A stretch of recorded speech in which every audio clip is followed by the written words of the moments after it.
Hello once again to all my brothers and sisters on Brokers Playbook Nation. This is Simeon, and today I have my good friend, colleague, and the queen of pre-construction with me. This is not her first appearance on Brokers Playbook. It is Cara Hirsch from Hirsch and Associates.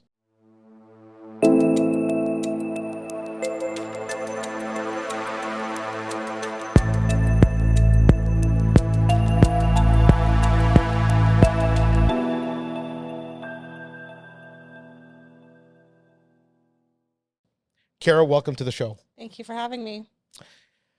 It is a very interesting time in our market, and I don't think we could have had better timing in getting you back onto Brokers Playbook. It is imperative after September. We've seen finally the market kind of find its identity, meaning the Bank of Canada has finally recognized that they've done enough. They saw the first big contraction in economy, which led them to hold rates at 5%, stopping that trendward up on interest rates that has literally taken the air out of the market for the entire summer and has really changed investor and consumer behavior in the entire country, coast to coast. I count on you personally on many things from a market insight because you work in a different world. As a real estate agent, as a resale residential real estate agent, I'm a commercial agent. We don't deal every single day with developers, with planners, with capital companies that invest hundreds of millions into single projects. We work with clients every day. We understand consumer behavior. You see things from a different lens. Can you please explain to our entire audience kind of what your world looks like for them to understand why listening to some of the suggestions that you're going to make today are important? Yeah, I think the biggest thing that a lot of people don't realize is how long you actually work on a project before it gets to market. So before I even come to you or to a consumer with a product, behind the scenes, we've been minimum probably 18 to 24 months. But you're a listing agent. Yes. So as de facto, what is your job description? You are a listing agent to developers. Correct. So for 18 months prior to anything coming to the market, what does that look like? So, a developer will start from the very beginning. They're looking at a piece of land. They see a site. They're interested in it. They want to buy it. They come to us for our clients to ask, what do you think we could sell this for? If we could build, and let's just use a hypothetical of 400 units, an average size of this, what do you think our average price per square foot could be? And that intel that we give them then determines whether they're going to move forward on that land, or if they're in due diligence, whether they're going to firm on that land. The moment that they firm on that land or everything goes through, they're going to start the process of the city planning. Some clients will get us a little bit later involved. Preferably, we like to be involved from the beginning because then we can create a suite mix that's tailored to exactly what the consumers are looking for. And we start that. It's a lot of savings for the developer because they do it from the beginning. They don't have to go back. And this is very micro market driven as well. Like the suite mix has to be right for that piece of land. Correct. So we'll do our research. We'll figure out where is this site? For example, I'm not going to say to do the exact same suite mix size in downtown Toronto as I am in something like St. Catharines or Hamilton or those areas, right? There's some some things that are still the same, but fundamentally they're a little bit different. So we'll put together what we recommend as a suite mix. We'll put together what we recommend as an amenity mix, and we kind of go from there. Then there's usually a bit of a lull because now they're going through the formal planning process. So from there, we're a little bit hands off. We're not required. And then we really ramp up typically, I would say 6 to 8 months pre-launch is when we're now getting into the nitty gritty. We're suite design, marketing, getting everything ready to bring it to market. So, when I launch a project with my team, I know that project like the back of my hand. Because I've been working on it now, typically for the intimate details of the projects, the inner mechanics of it. Now, pre-construction is a word that many many, as a matter of fact, thousands of realtors loathe. They don't have an understanding or great concept of that piece of the world, of that piece of the industry. And what I'm trying to do today is for those people, to the thousands of senior agents that have incredible books of business, doing their resale, doing their income properties, doing all that they do. They've shied away from pre-construction because of many misconceptions, some based on reality, meaning how access is created to pre-construction, how they can get their clients in front of it, what happens behind the scenes, transparency, really and truly. And there has been problems of transparency in that world, but just as much as anything else, in my opinion. I have been involved in pre-construction for just over a decade. It has become at least 40% of the business that I have with my business partner, Jazz, at REC. And we do close to 800 transactions a year. So pre-construction has been extremely lucrative and a major piece of the puzzle for us. And I've made it my life's kind of mission right now to change the fate and trajectory of my brothers and sisters in the business by adding, they can add 25% in volume, in transaction count, using the existing clients they have by simply choosing the right project at the right time. What advice would you give in a resale agent? Let's say they have 300 people in their database, out of which 200 have transacted with them in the last 5-10 years. There's trust, there's relationship. What kind of project should they select, or what criteria should they use to select the right project? Like, what would be something that you would recommend right now? It's funny you say that. I need to point it out because I say that all the time. How many resale agents who have been around for generations, who have massive databases of people that they could so easily close, but they just don't understand the product to be able to sell it. They would be adding value and building portfolios for their clients. We're not just selling. Yeah, absolutely. They would be doing a service. But they don't understand the product, so and therefore they don't turn around and bring it to their clients. I think right now, to me, not just from someone from a listing side, I'm actually an avid investor in the market as well. I've been investing for over a decade in solely pre-construction. And it is where I preach to, especially, young millennials. I have younger brothers, younger siblings, of this is how you create your lifestyle. My lifestyle is not created from starting my company, which is been great to me. My lifestyle is created because of the investments I made from a young age and putting all my money into pre-construction real estate. I think where the market is going, we have a country, but also a city, Toronto will use, where we're getting hundreds of thousands of immigrants every single year, and they're coming here, and that's not going to stop. We're seeing it. It's continuing. I think we're a world-class city, and Toronto market is still so far behind from a lot of other big cities in the world. Where I feel the value is right now, personally, and where I've been investing is in the outskirt markets. And when I say outskirts, still somewhat considered GTA, so the Niagara region. That's Golden Horseshoe. Yes. If you want to define it proper, it's Golden Horseshoe. So Niagara all the way to Bowmanville is the Golden Horseshoe. So that after you leave the GTA, which probably ends, I would say, Burlington. Yeah. That area of Hamilton, St. Catharines, and Niagara, I will endorse your bias. We have sold probably over 200 units in the last 2 years, let's say, solely in Hamilton, Burlington, Grimsby, St. Catharines. Yeah. Those markets have been massive for us. Well, it's huge because they're still affordable in, some way, shape, or form, and the rents are there. So you're not buying at the premium that you're buying in downtown Toronto, but you're seeing rent numbers that are honestly pretty similar. When you actually do the ROIs, it makes more sense. So those neighborhoods, I'd talk, if we want to talk about something within the city boundaries, I'd say Scarborough. I know we've talked about Scarborough for a few years, but I know because we're working on multiple sites coming in. Well, we worked together, just over a year ago, perhaps. Yes. Highland Commons.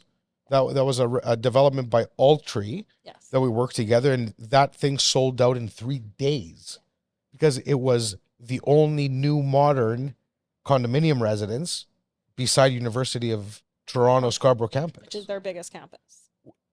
And you have to, as an investor, so when we ask for key metrics, these are the things that they need to be looking for. Yeah. Because interest rates come up, they go down. Real estate location never changes, does it?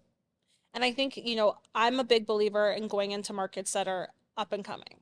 So in markets where there's already fundamentals, I'll talk about Scarborough again.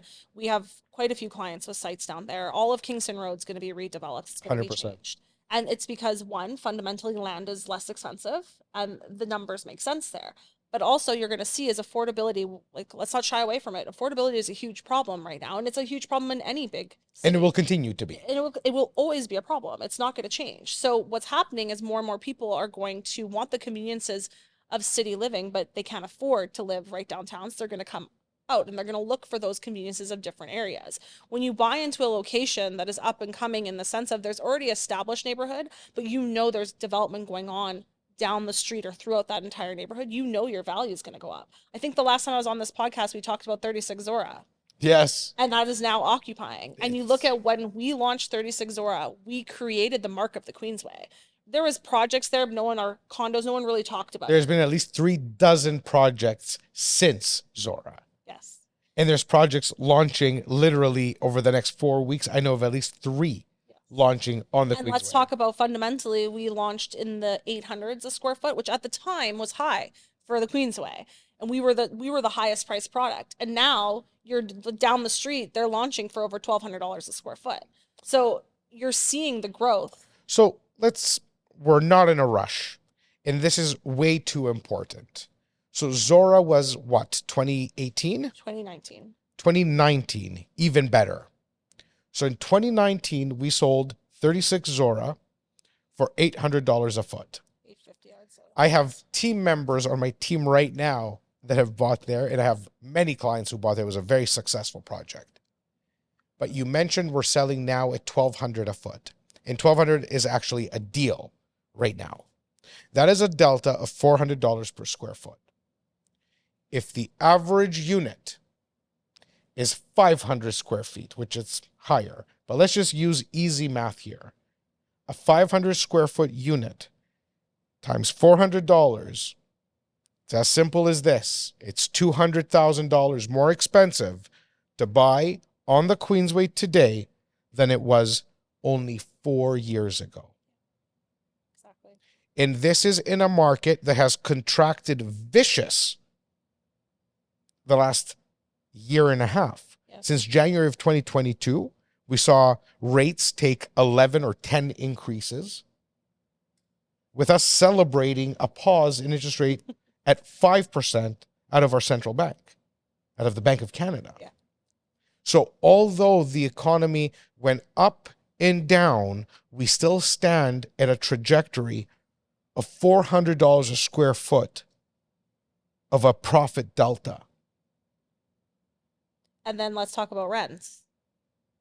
Look at rentals. I mean, I can speak from experience. That project alone, I own in a building across the street, an older building. We're getting, I would say, just under about $1,900 a month for a 1-bed. Again, this is an older building. It's a little bit more aged. We are in the middle of occupancy, which means that the building is still very much under construction, which means usually your rents are a little bit lower than what you'll probably And you're see competing here. against other tenants. Yeah. Like there's a lot of Whole available building. units at the same time. Yeah. Within 2 days of listing my 1-bedroom, we had 4 offers with probably 15 showings still going. And we just landed at $2,200 a month, full year upfront. So ultimately, even in a market like we're going to say now, where people are hesitant, people are nervous, I look back and say, I'm still really happy I purchased, because long-term is creating passive income, and this makes sense. So a lot of people, this is where the dichotomy, let's call it, happens. People who look at real estate investing from the fundamental perspective of cash flow have a very tough time understanding this type of investment. And I'm not going to say that they're wrong, because they're not saying anything wrong.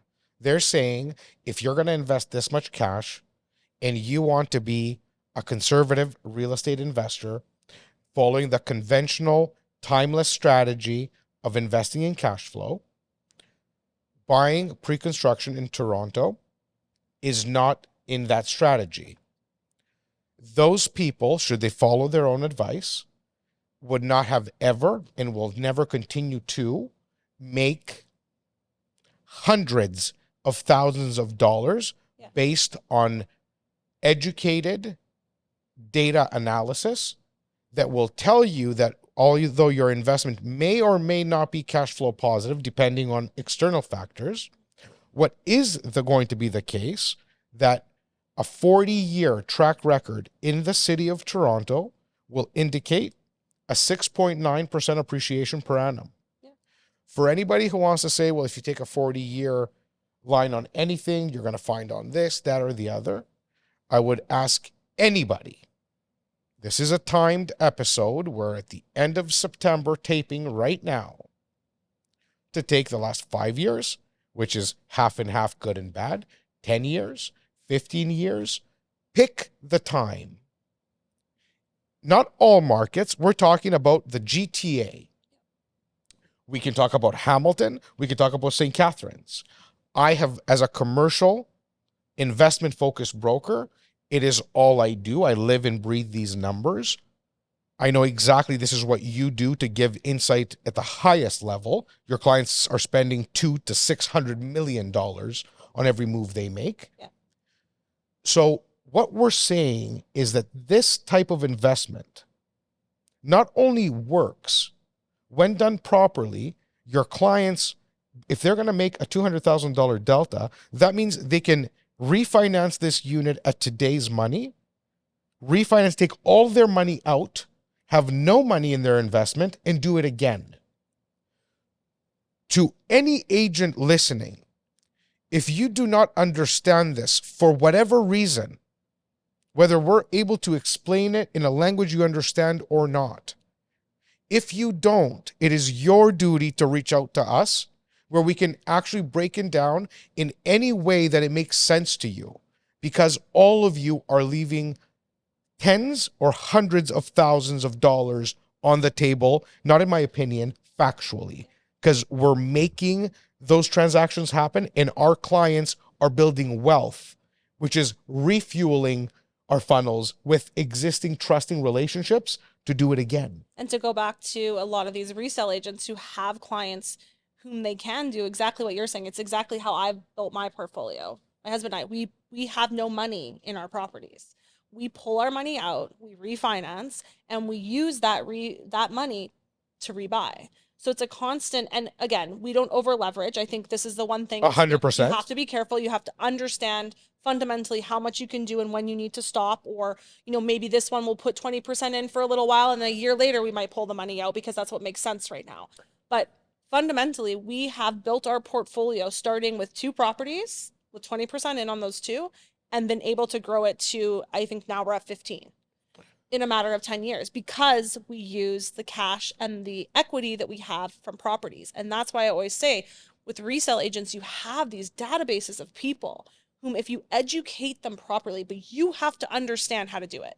You have to believe in it and understand it. And if you do, well, ultimately you have to be able, either you have done it yourself, or you should be really considering on how to get in it before you actually sell it. And I truly, genuinely believe that. Completely agree. Let's talk a little bit about risk, because you're bringing some inherent things out that we hear in the market all the time. You are nothing but a speculator. What if somebody can't afford to close on or can't afford to carry it? If your client, if you do an intake, which we in our firm we call it a real estate action plan. I'm going to bring in Cara. Cara, the consumer, comes in. Hi, Cara. My name is Simeon. I'm going to be doing your real estate action plan today. You are a school teacher. Your husband is a plumber. It doesn't matter what the case is. I understand your income. I understand your obligations. Do you have children? Are they dependent? Are they independent? Are they 25 or are they 6? When do you plan to retire? When you understand the profile, no different than a KYC at the bank when you're about to do investments. When I understand my client's profile, I'm not going to put a school teacher and a homemaker into $1 million condo downtown Toronto. Exactly. We don't want to hurt our clients. We want to help our clients grow.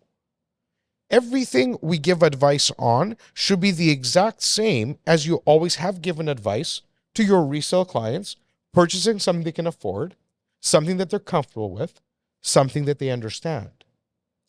But I see there's where there's a short-term mentality and a long-term mentality.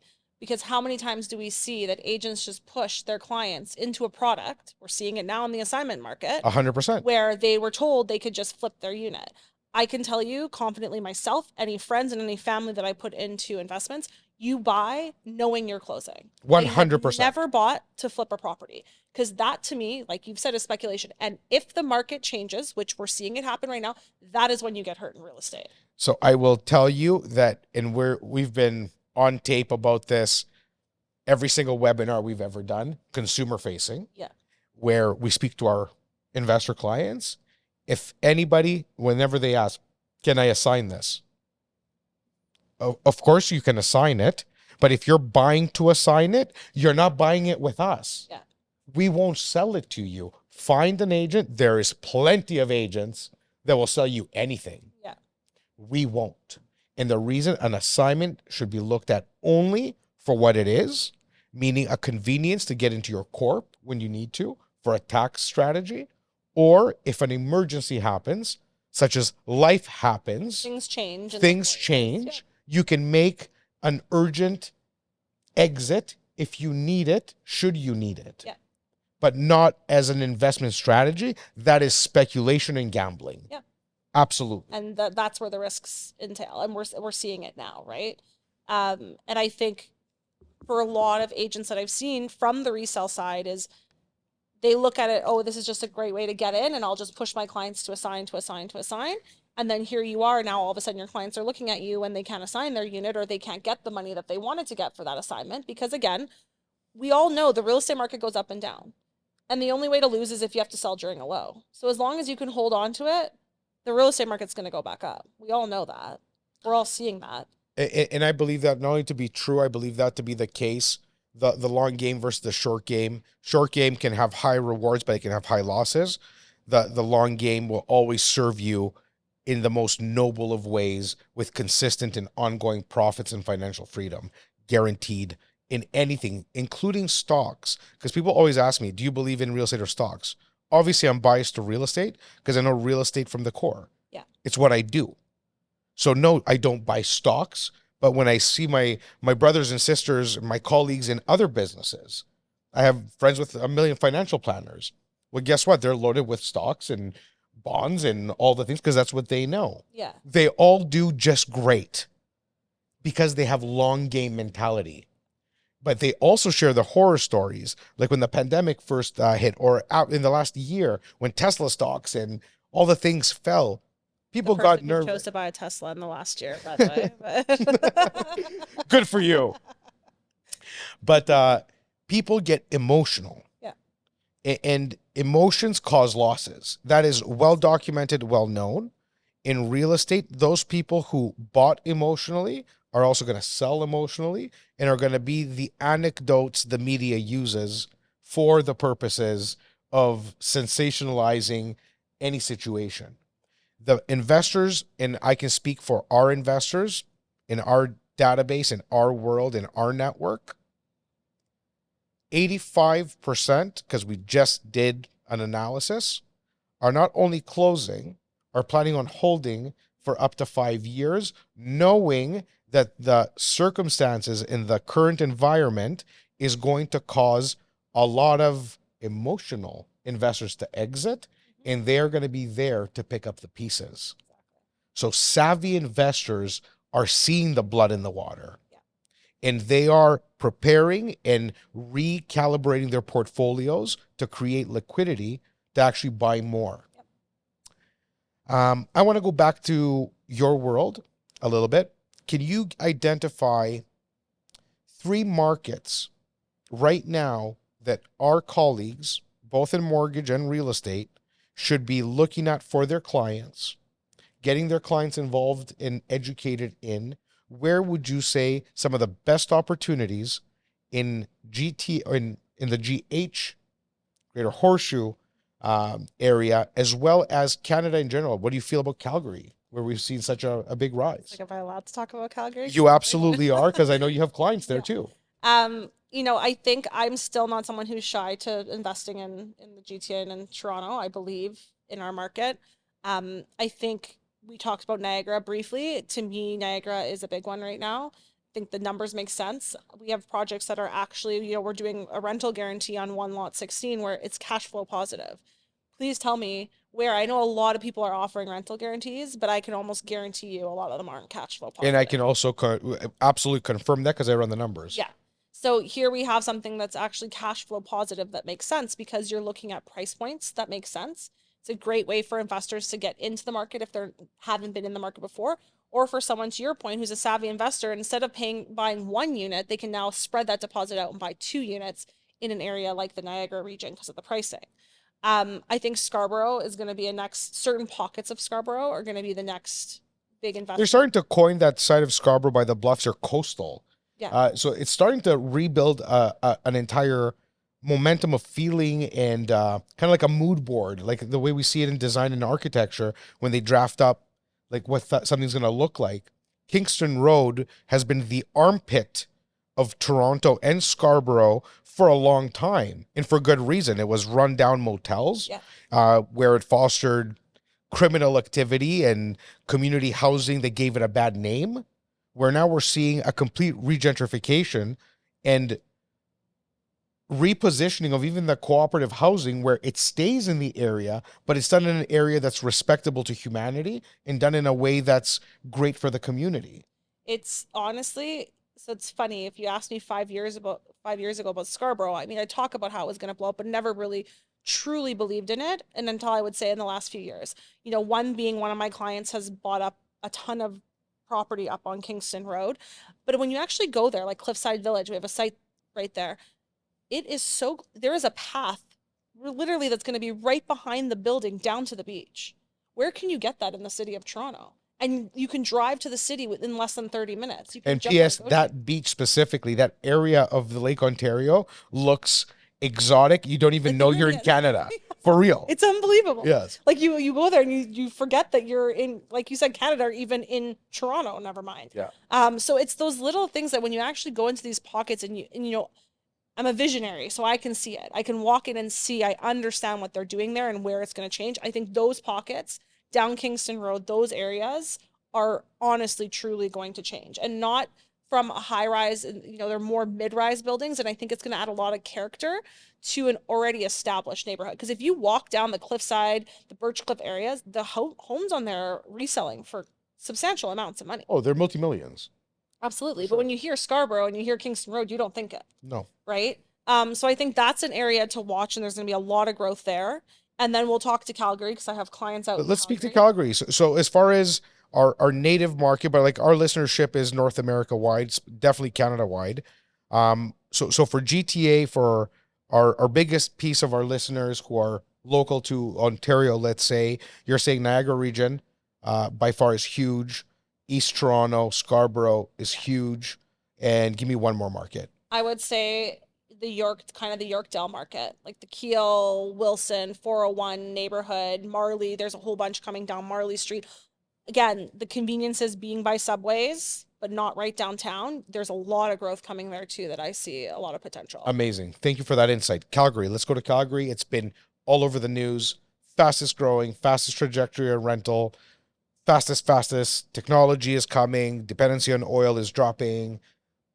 Start from wherever you want. Give us an analysis of the market and why our Western Canada realtors should be paying attention where they guide their clients. So it's funny, a few years ago, people started talking about Calgary, and I would joke about the Calgary Kool-Aid. You know, I'm from the prairies, so to me, I was not interested. We sold a lot of our properties out there. I'm not interested in investing. And I started to fundamentally look at what Calgary was doing.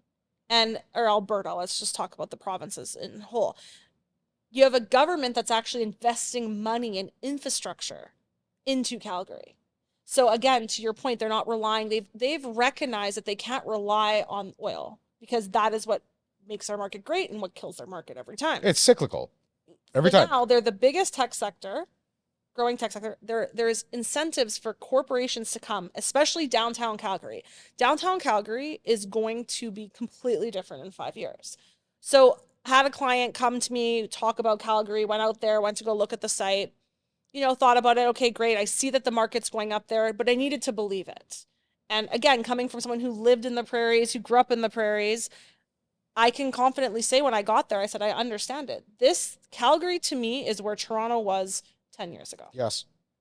And get in fast. That is such a great comparison because it's so true. It is so true. And if you don't get in now, like the people who didn't get into the Toronto market 10 years ago, who probably now are still not in or trying to still get in, are kicking themselves because that market is going to boom. So I will make a quick reference. 10 years ago to the day is River City 1 was launching by Urban Capital. Yep. It was a Milborn project. Yep. Led by Milborn. Urban Capital was a developer. River City 1, 2, 3, all the way to Harris Square. I bought in River City 2 for $299,000. I sold River City 1 at $229,000. And this is not ancient history. No. We're talking about the 10-year example that you just made. And now they're selling your one bedroom. $650,000. Exactly. $700,000 maybe. I haven't looked. Yeah.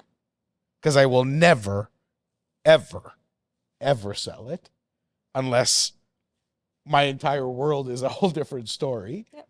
But Calgary today resembles Toronto 10 years ago with prices that sound exactly the same, don't they? $399, $499 for a townhouse, $699 for a beautiful single detached home on the outskirts.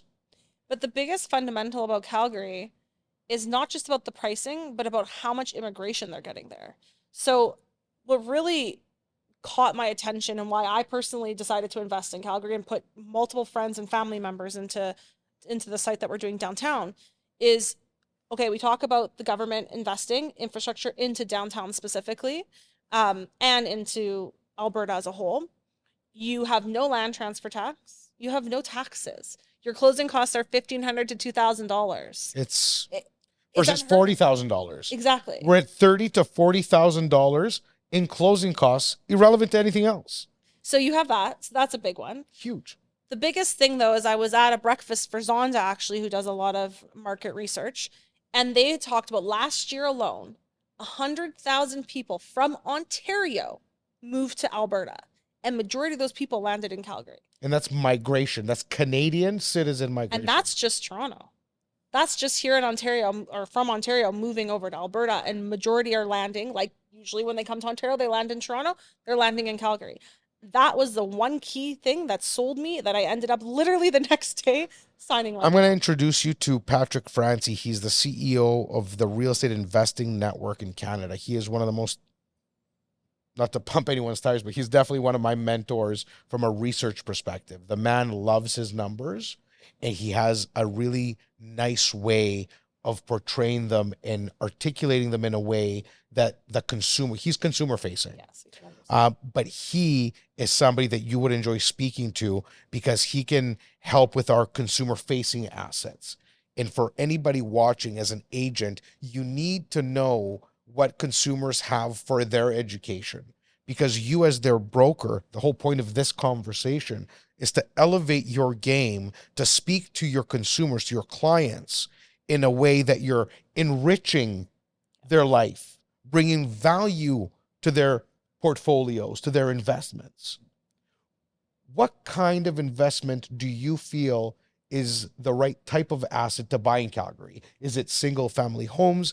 Is it condos in the core? Where's the most people going? I don't believe in the outskirts. I believe in the core. And the reason being is, again, I grew up in the prairies. It is not like Toronto. There's not a GO station that I can jump on a GO train. So transit driven, work driven. Yes.